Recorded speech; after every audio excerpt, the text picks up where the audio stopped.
April 24 nung makastahan ang aking inahing baboy. At alam niyo ba, ang baboy ay nanganganak sa loob ng 114 days mula nang makastahan ito. Kaya nang nagbilang ako sa aking kalendaryo, napag-alaman kong ito ay manganganak sa August 17. Fast forward at August 17 na nga ito.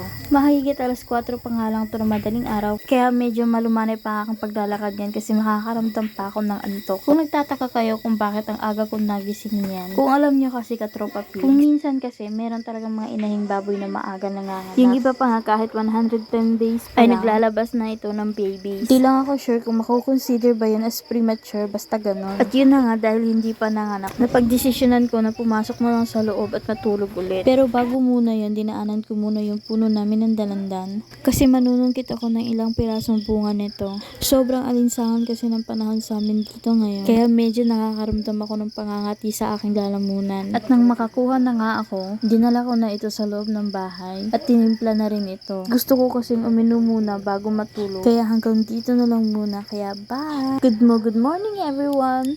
Hi! Ang OA.